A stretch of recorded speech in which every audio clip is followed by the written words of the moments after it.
자, 더불어민주당의 안민석 의원님이 아니 제가 보기엔 최순실 씨 흉내내는 거라고.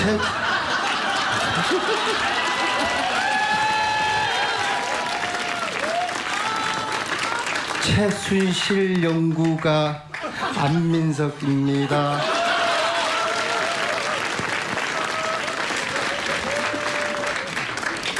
벗어도 돼요? 뭐랄까요? 부끄럽습니다. 제가 대신 부끄럽습니다. 아 정말 이 대한민국 사선 국회의원의 모습이 맞는지 모르겠어요. 최순실 씨가 어제 9명 국회의원 구치소 감방 들어갔는데 네. 요리고 들어오더라고요. 그래서 제가 뭐라 그럴게요? 벗어! 그러니까 이렇게 하더라고요. 더 벗어! 이렇게 하더라고요. 마스크에 대해서 한 얘기입니다. 네, 반갑습니다. 네. 아니 어쨌든 그 다른 청문회는 저희가 방송으로 생중계로 봤는데 특히 최순실 씨 구치소 청문회는 어떻게 진행됐는지도 모르겠고 텍스트 몇 줄로 보도로 접한 게 다거든요.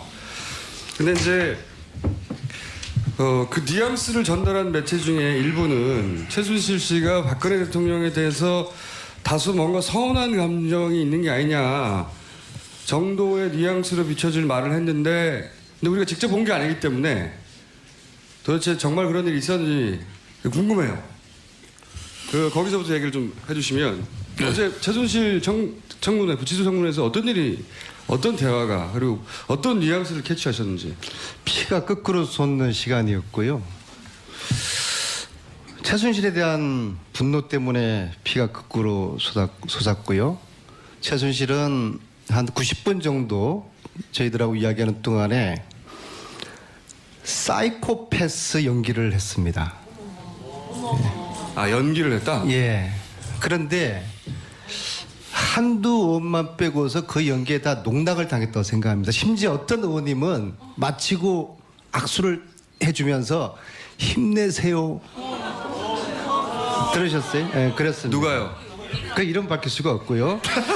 우리 9명의 의원님들이 최순실 말 한마디 끌어내 보려고 침을 그냥 꼴깍꼴깍 삼켜가면서 참으로 피가 거꾸로 솟았습니다. 그리고 시종일관 모른다, 기억 안 난다. 심지어 세월호 4월 16일 날 뭐 했냐고 하니까 대통령하고 통화했냐고 하니까 기억이 안 나는데요. 어제 일도 기억이 안 나는데 그때 어떻게 기억이 나겠습니까? 이딴 연기를 하는 거예요. 두 번째로는 최순실에 대한 배려를 하는 구치소 측 때문에 피가 거꾸로 솟았습니다. 구치소장 제가 면회 전문가거든요. 진짜 웃지 마세요. 정봉주 의원 1년 제가 면회 다녔고 그 다음에 지금도 저하고 친한 김재현 의원이 4년 지금 실형을 받고 있어요. 거기도 제가 또 면회를 담당을 하고 있어요. 그래서 지난 몇 년 동안 면회를 제가 100번을 다녔어요. 그래서 거기 있는 과장들이 저하고 다 알아요. 그 과장들이 저한테 기팀해 주는데 의원님 소장을 조져주십시오. 소장. 그래서 아주 소장이 하는 이 짓을 보니까는요 아주 과간이 아니고요. 법무부 차관하고 통화를 계속하고 있더라고요. 근데 법무부 차관은 제가 추정키로는 황아묵의 그분하고 계속적으로 또 지시를 받지 않는가라는 저의 이제 추정인데요. 그래서 구치소에 대한 그런 아주 어떤 만행에 가까운 엽기적인 행태 그리고 제가 막 어제 소리 지르자 박영선 의원이 그 찍은 거 보셨죠? 최순실 나와! 저기 최순실 있잖아. 그 바로 앞에 최순실을 숨겨놓고 있었거든요. 아니, 그 목소리를 제가 질렀는데요. 뭐 내리사선의 품격보다 너무 피가 거꾸로 솟더라고요. 예. 예. 아무튼 뭐 피가 거꾸로 솟았는데 그리고 또 한 가지 말씀드리면은 제가 처음에 의원님 최순실 만나는 인원에 의원님. 명단이 빠졌어요. 이 얘기는 해야 돼요. 저를 빠뜨렸어요. 이것은 최순실하고 저하고 대면을 막으려는 또 검은 손이 작동을 한 것이라고 생각합니다. 그런데 김성태 의원님이 이 구치소 청문회는 안민석이가 제안을 했는데 안민석 데리고 가야 된다고 해서 박수 한번 쳐주셔야 돼요. 자, 이제 의원님 거의 10분 가까이 침묵하셨기 때문에 남은 시간 다 썼어요. 사상 저렇게하고 사선이라고 참 내가 어제 보니까 좀 가관이었어요. 서울구치소 그렇게 청문회장에서 이렇게 이제 제가 위원장으로서 사회를 보면서 여러분들 아시다시피 최순실이 청문회장에 나타나지 않으니까 소감동으로 직접 이제 들어가는 그런 의결을 하고 구치소랑 싸우면서 법무부랑 싸우면서 들어가는 위안을 좀 다 들어갈 수가 없으니까 20여 명을 그래서 좀 각 교섭단체별로 제안을 나눴는데 그래서 뭐 3명 1명씩 이렇게 들어가기로 했는데 그 3명에도 못 끼더라고 하여튼. 업무가 있었어, 업무가. 그러고 났더니 이제 점심 먹고 이제 막상 들어가는 이제 개령을 해야 되는데 맹단이 빠져나니까 이게 눈에 뭐가 씌인 거다 뭐 해가지고 의사진행 발언해가지고 그냥 저는 그렇지 않아도 그냥 뭐 우리 열린민주당 더불어민주당 우리 의원님들이 워낙 정말 이 열기가 그리고 열정이 세요. 그래서 그러다 보니까 사선 의원이니까 양보한 거구나. 난 솔직히 알았습니다. 그리고 저 친구는 뭐 그래도 저 친구라뇨. 이 형이 당연히 또 자기를 또 챙길 거다. 이런 믿음이 있었던 거죠. 그래서 어제 이제 사실상 제가 위원들한테 이야기를 했어요. 사실상 오늘날 이 최순실 게이트, 이 최순실의 국정농단은 누가 뭐라 그래도 대한민국 국회 300명 중에서 여기 계신 안민석 의원이 시작합니다. 뭐 그러다 보니까 이제 그 시작을 너무 오래 하다 보니까 지난번 여러분들 2차 청문회에서 장시호 정의라고 알죠? 그 얘기는 안 하기로 하셨잖아요. 온 국민이 최소한 몇 천만 국민이 지켜보는데 썸을 타고 있고. 아니 우리 집사람도 여기 와 있는데 정말 이러실 거예요? 한번 더 해보세요. 뭐 내가 밉죠. 뭐 보고 싶었습니다. 그래 우짤 건데 그래.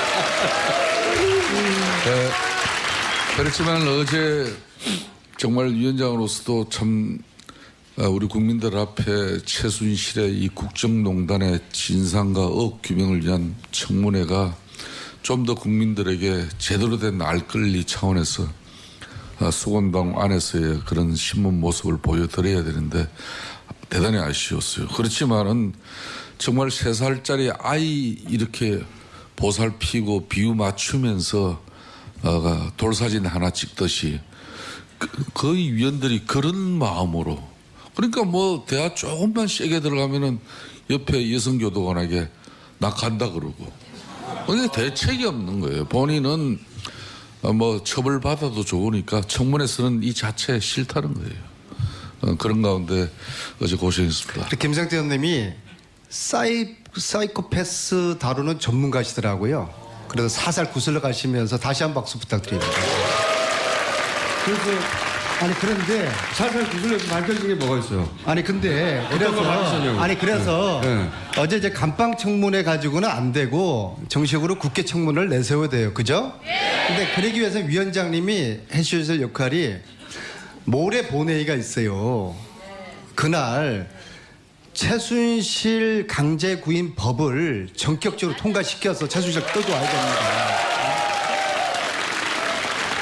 그 다음에 또 한 가지 어제 보니까 결국에는 정유라가 영린이 맞았어요. 그죠? 그래서 정유라를 체포를 해야 되는데 제가 이 자리에서 밝히는데 제가 지난번 독일 갔다 오지 않습니까? 그리고 소재를 파악을 했고 이제서 밝히는데 그 다음날 제가 특검을 만났어요. 만든 제가 정보를 다 줬어요. 그리고 지금 내일이면 딱 2주가 되는 거거든요.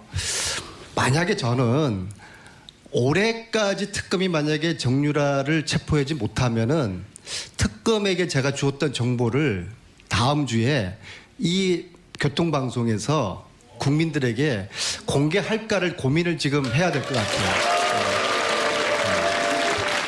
근데 의원님이 알 정도면은 근데 여러분들 이미 이상하지 않았을까요? 그 우리 안민석 의원의 그런 집중력이나 또 분석 기획력은 뭐 아마 민주당 내에서 저는 오늘 박수 받으시더니 저를 많이 띄워주시네요. 감사합니다. 뛰어달라는 이야기예요. 그 정말 제가 여러분들 잘 아시죠? 그 유명한 미국 텍사스주 육군병원에 4박 5일 뻗치기 결과 부대 헌병대에 잡혀간 안민석. 그러신다니까는요. 근데 그 텍사스 사막 한가운데 숨어있는 조대일을 어떻게 인간의 힘으로는 못 찾는 거거든요. 그것은 세월호 아이들이 저는 찾아준 거라고 믿습니다. 정말 얼마 전에 제가 또 그 베를린 스타디움의 독일 1936년에 그 송지영 선수가 일장기를 달고 그 우승을 했잖아요. 그래서 이번에는 자랑스러운 조선 대한민국인으로서 가슴에 태극기가 달린 동상을 그 베를린 스타디움에 골이 나는 지점에 이렇게 동상을 제망하게 됐어요. 그래서 제가 사실상 그 사업을 우리 안민석 의원이 교문위에 계시면서 많은 또 도움을 줬었고, 그래서 그 청문회 기간이지만은 토요일, 일요일, 월요일 딱 3일 이렇게 가는데 사실상 많이 지쳐 있는데 인간이면은 베를린으로 가는 그 코스가 오스트리아 비엔에서 내려서 들어가고, 안 그러면 프랑크푸르트에서 들어가는데 저 친구 원래는 비엔으로 이렇게 들어가는 건데 그러면 한 반나절 쉴 수가 있어요. 근데 저 친구가 프랑크푸르트로 가자. 간 이유는 정유라 체포하러 가자. 그래서 위원장님 제가 또 순진합니다. 바로 동행명령장 또 지시해서 만들고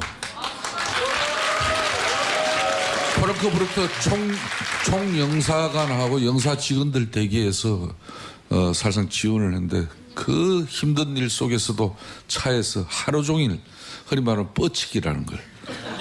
근데 저라고 정말 대단했어요. 저라고 사실 두렵죠. 이번에 독일에서 첫날 호텔방에 자는데 딸그락 밖에서 소리 들릴 때 두렵더라고요. 근데 왜요? 두려움이나 지금 말씀하시는 아무리 제가 힘들어도 세월호 아이들 그 바닷물 속의 그 공포만큼이나 두렵겠습니까? 세월호 부모들이 고통만큼이나 힘들겠습니까? 그 힘으로 부족한 제가 이렇게 버텨가고 있는 거고요. 오늘 이 부족한 내리사선을 그렇게 칭찬해 주시는 김성태 의원님은 정말 대인이세요. 다시 한번 박수 부탁드리겠습니다. 그런데 왜 지난주는 그 방송에서 그렇게 말이야 위원장 그래 끝나고 난 다음에 제가 지난주에 좀 디스를 좀 심하게 했던 것 같아요. 그래서 본인이 상처 보셔서 에이씨 앞으로 안 나가 그러면서 야 아니요 다음 방송 가가지고 나 좀 이렇게 좀 잘 해줘 막. 그래서 제가 그 약속을 제가 지키고 드리고 있는 겁니다. 아무튼 어제 저를 명단에서 빠진 저를 위원장님의 결단으로 깜빵 안으로 들어가서 최순실과의 역사적인 대면을 성사시켜 주신 우리 위원장님께 다시 한번 감사드리겠습니다. 제가 듣자 하니까 사회자가 필요 없어요. 저희들이 하면은. 듣자 하니 너무 화목해서 못 들어주겠네요. 자, 근데 궁금한 거는 실제 들어가서 최순실 씨를 직접 봤더니 봐서 확인된 게 있나요? 그러니까 직접 보지 않은 사람 알 수 없는 뉘앙스라든지. 아니 그거는 언론에다 나왔으니까 오늘 언론에 나온 거는 이야기하지 말기로 한 거 아니에요? 그러니까 언론에 안 나온 거. 예. 여러분들 최순실 그러면 이제 하얀 그 남방 와이셔츠 같은 데에다가 이렇게 선글라스 머리 걸친 좀 상당히 좀 체격이 있는. 체격이 있고 좀 뭐 이렇게 좀 뭐라 그래야 되나 좀 가오가 일본 말인데 있는 여잔데 어제 실물 보고 정말 놀랐어요. 1m 한 50 겨우 넘을까 말까 한 그런 체격에 뭐 또 이 깜빵하고 또 수사 검찰 조사 생활이 힘들죠. 그러니까 진짜 예소한 정말 아주머니였어요. 아주 작은 예소한 아주머니. 벌써 그렇게 변했고 제가 가장 과연 이 사람하고 박근혜 대통령하고 관계는 어떤 관계일까. 그래서 제가 혹시 이런 질문을 했어요. 만일 본인 당신이 죽어서 박근혜 대통령이 살 수 있다면 당신 죽을 수 있겠냐. 그랬더니 답이 없었어요. 아, 답이 없었다. 나중에 그 비슷한 뭐 정유라 딸하고 박근혜 대통령하고 누가 더 중하냐 이런 식의 질의를 또 동료 질문을 했을 때 딸이라 그랬어요. 그런 와중에 박근혜 대통령에 대한 뭐 여러 비슷한 질문에서 느꼈지만은 좀 박근혜 대통령에 대한 아, 예. 마음이 좀 변했던가요? 서운함과 좀 말 못하겠다 이렇게 하고 뭐 하여튼 이런 내용들이 상당히 서운함이 있는 것처럼 실제. 이렇게 비춰졌습니다. 네. 본인 변호사가 본인을 위하는 게 아니라 박근혜 대통령을 위하는 것 같다. 교체해달라는 얘기도 있으니까 실제 어느 정도 버림받은 게 아닌가 하는 느낌을 갖나 보죠. 뭐 그거를 너무 사회자가 주관적으로 끌고 가려고 하지 말고요. 네. 제가 이렇게 묻습니다. 국민들은 그러니까 몇 년형을 받을 거라고 예상하느냐. 국민들은 종신형을 다 바라고 있다. 아, 그러니까 질문을 던져서 이렇게 나온 거군요. 네, 그래서 그랬더니 최순실이가 종신형을 받을 각오가 돼 있습니다. 그렇게 이야기를 하고요. 의원님 꼭 흉내를 내야 되나? 알겠습니다. 독일에 재산이 얼마 있는 거냐. 92년에 최초로 정윤회 최순실 이름의 유벨이라는 회사를 설립을 한 제가 그 서류를 확인을 이번에 하고 왔거든. 독일에서. 그것마저도 그런 회사를 자기가 기억을 못한대요. 모른다고 그래요. 독일에 그럼 돈이 얼마 있냐? 하나도 없대요. 재산 몰수해도 되느냐? 몰수하라고 그러더라고요. 자, 그러면 우리 국민들은 네, 잠깐만요. 그 대목에서 몰수하라고 할 때 감정의 동요가 있던가요? 뭐 전혀 없어요. 전혀 없어요? 어제 아주 연기를 잘하더라니까요. 그래서 자 어제 그랬어요. 자 재산 몰수하라고 그랬어요. 그 다음에 종신형 살겠다고 했어요. 이 두 가지를 못하게 하면은 이게 실현이 안 되면은 우리 국민과 국회가 지는 거거든요. 반드시 재산 몰수, 종신형 시켜봅시다.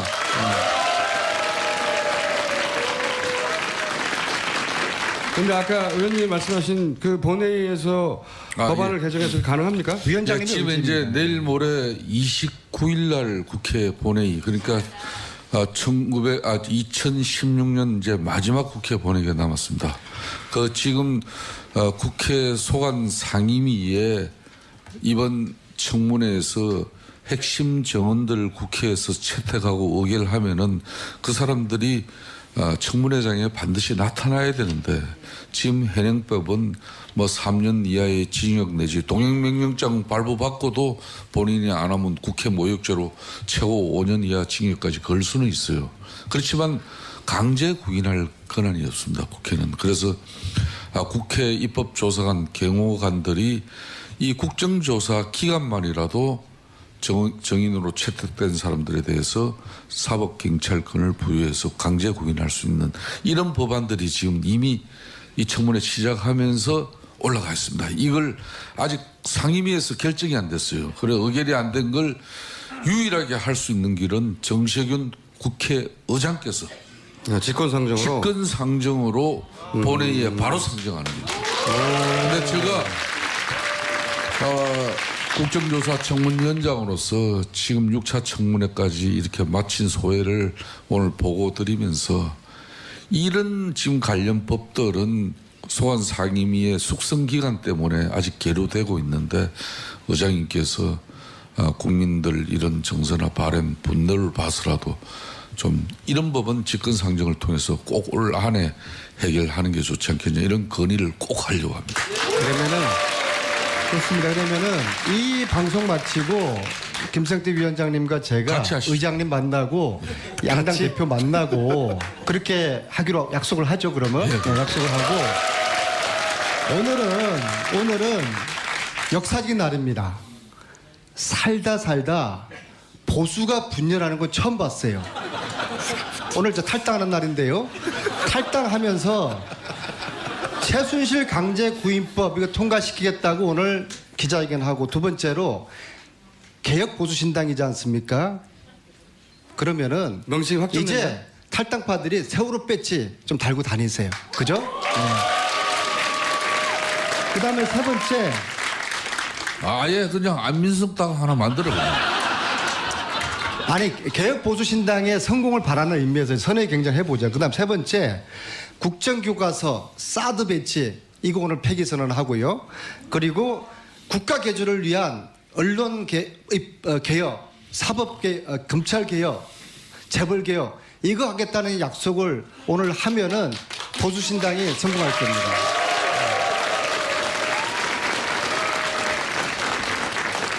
살다 보수가 분열하는 건 처음 봤어요. 아니 근데 탈당을 몇 분이 하세요 오늘? 안민석 의원은 원래 탈당 전문가 같이 보이는데 아, 저희 야당들은 뭐 탈당 분당 우리가 저도 모르는 사이에 제가 당 이름을 한 7번 바꿨어요. 뭐 제가 잘 조문해 드릴게요. 그래도 우리 안민석 의원은 한 번도 주류가 된 적이 없어요. 늘 비주류. 아, 국민과 함께 여러분들 비주류. 그게 좋은 말로 이제 소장파. 그러다 보니까 사선이 되도록 정말 저분을 왜 당대표 안 시킨지 난 이해가 안 돼요. 저는 박근혜 구속시키는 것만 목표니까 당대표 같은 거 관심 없어요.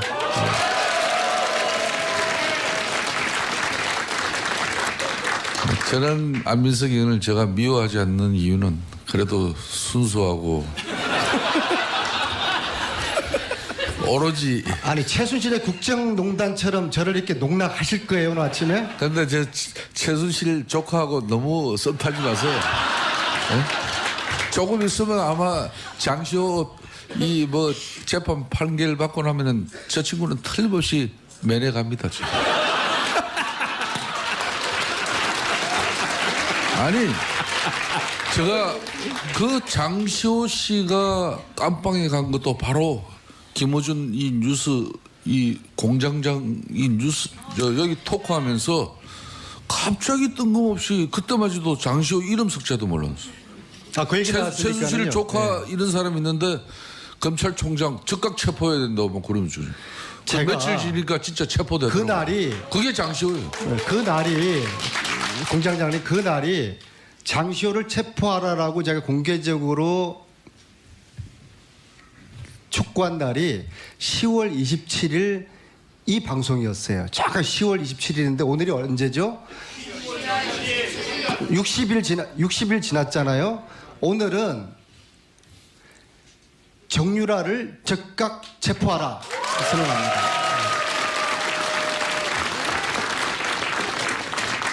그래서 몇 명 탈당하나요? 오늘 한 30여 명 할 것 같아요. 근데 이게 원래 더 늘어날 것 같다가 뉴스가 그게 아니라 더 줄어든다고 하는데 사실이에요? 아무래도 사실상 아까 안민석 의원 말처럼 이 보수당은 한 번도 분열한 적이 없습니다. 그러니까 이런 첫 개량에 지역 유권자나 주민들 또 그런 도의적인 절차를 갖추고 또 조금 뭐 간망하는 사람들도 있을 나경원 것이고. 의원은 굉장히 주도적으로 나서다가 빠진다고 하는데 사실이에요? 나경원은 빠지지는 않을 거예요. 다만 조금 한 파스 쉬었다가 1월 초쯤에 이제 다시. 나왔으면 좋겠다는 건가요? 아니면 나올 거라는 건가요? 어젯밤에 사실상 제가 밤늦게 어제 들어갔는데 한 아주 밤늦은 시간인데 막 울면서 이렇게 흐느끼면서. 나경원 의원이요? 예. 왜 그러셨어요? 그러니까 지금 본인이 합류하지 못하는 그런 여러 가지 자기 신경에 막 그런 안타까움 때문에. 그러니까 의원님하고 통화하면서 흐느꼈다고요? 원래 나경원은 뭐 저 앞에서 잘 울어요. 뭘 그런 것까지 또 알려고. 네? 너무 많이 하지 마시고. 아니 근데 울면서 하는 얘기에 골자가 지금은 어렵지만 합류하겠다? 아니면은 잘 가라? 조금 있다가 이제 이번은 아니지만은 근데 왜 이번에는 왜 하는 겁니까? 1월 초에 글쎄 제가 이 청문회 하느라고 사실상 나경원은 김성태 없이는 못 산다는 그런 뭐 국회할 그건 왜 그런가 하면요 나경원 의원이 참 각종 선거는 출마하는 적이 없어요. 근데 제가 참 저도 이 서울 강서 보수당으로서는 힘든 지역이지만 저도 내리 삼선을 했습니다만 하여튼 나경원이 뭐 하겠다 그러면은 제가 그냥 팔 걷어붙이고 안 도와준 적이 없어요. 그러다 보니까 자기가 중요한 사항이 있을 때